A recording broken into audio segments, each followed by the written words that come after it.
So ayan mga kadrama-rama, alam ko pong inaabangan nyo po no, yung next na mangyayari po dito sa Abot Kami na Pangarap, dahil sobrang nakaka-tense na nga po no, at saka nakaka-excite na nga din po yung pinapakita ni Director every episode dito sa Abot Kami na Pangarap, dahil nga po nalaman naman po natin na talagang engaged na nga po itong si RJ at saka si Lynette, at alam naman po talaga natin mga kadrama na hoping nga po talaga ay tuloy na nga po itong kasalang RJ at Lynette, na happy ending na sana dapat no mga kadrama. Sana yun na lang dapat yung naisip ni Director, na happy ending na sana.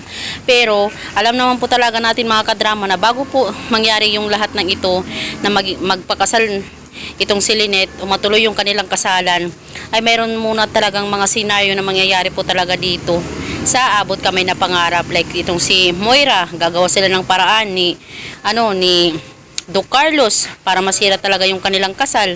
Alam naman po talaga natin ng mga kadrama, kasi pag Filipino drama talaga, alam na natin kung ano yung ending, diba? At ito po talaga yung magiging ending nun. Magiging masaya si RJ at saka si Lynette at saka itong si Annalyn, na buong pamilya talaga sila na magsasama-sama. Pero bago man po talaga mangyari ang lahat ng ito, ay may mga pagdadaanan muna silang mga pagsubok, 'di ba? Sa buhay natin, hindi po perpekto. Bago po natin makuha yung mga pangarap natin, ay pagdadaanan po muna natin yung mga bagay-bagay along the way bago po maging successful, or bago po natin makuha yung mga gusto natin, 'di ba? Or bago mangyari yung mga gusto nating mangyari.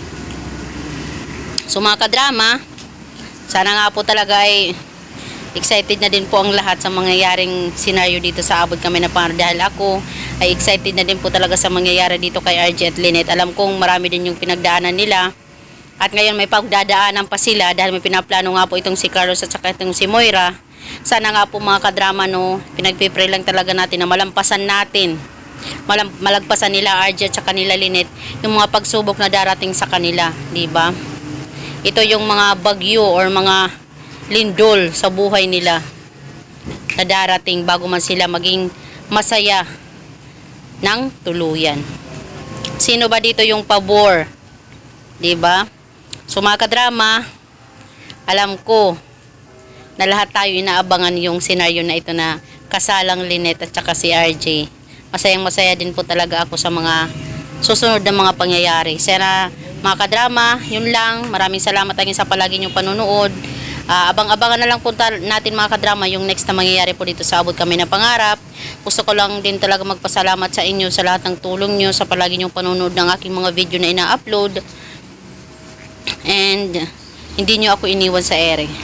Kung alam nyo lang mga kadrama kung gaano talaga kayo kalaking impact sa aking channel, malaking support po talaga kayo mga kadrama. Sana ay wag nyo akong iwan dito. So yun lang po mga kadrama. Maraming salamat again. Abangan na lang po natin yung senaryo po dito sa Abot Kami na Pangarap.